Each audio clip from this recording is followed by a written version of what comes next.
Teman-teman sekalian yang dirahmati Allah Subhanahu wa taala, yang semoga selalu dijaga hatinya oleh Allah Subhanahu wa taala agar selalu thiqah billah, agar selalu percaya dan yakin kepada Allah Subhanahu wa taala.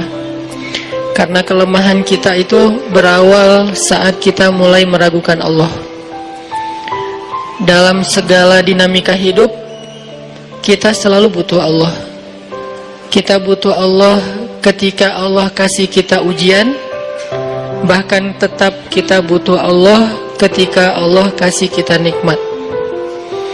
Kalau kita butuh Allah saat diuji, agar kesabaran kita terjaga. Karena orang yang tidak ditemani atau dibersamai oleh Allah Subhanahu wa taala ketika dia sedang diuji, maka dia akan mudah untuk berkeluh kesah, bahkan berputus asa. Kebersamaan Allah kepada dia saat dia diuji itu adalah Allah Subhanahu wa taala menghibur hatinya. Allah Subhanahu wa taala menenangkan hatinya. Allah Subhanahu wa taala menghidupkan hatinya dengan nikmat iman. Ala bidzikrillahi tatmainnul qulub. Innamal mu'minun idza dzukirallah wajilat qulubuhum. Bukankah dengan mengingat Allah hati menjadi tenang? Dan orang yang beriman apabila diingatkan dengan nama Allah, disebut nama Allah, maka hatinya akan bergetar. Ini bentuk Allah membersamai hambanya ketika dia dalam keadaan diuji.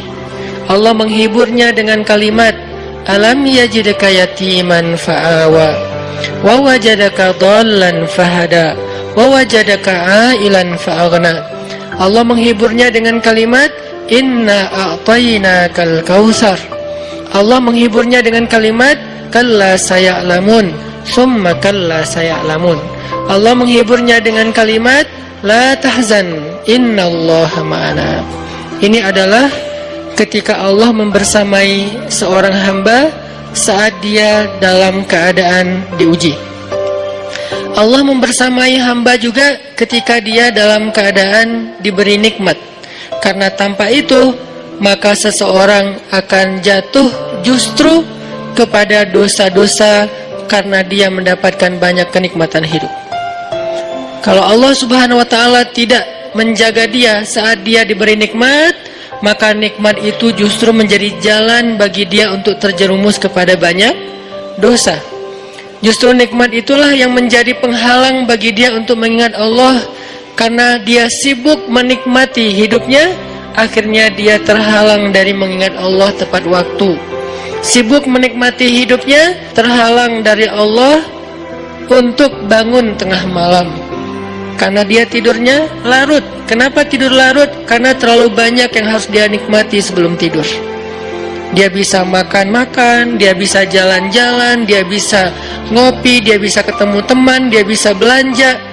Bahkan dia nunggu midnight sale untuk bisa menghabiskan nikmat yang Allah kasih kepada dia.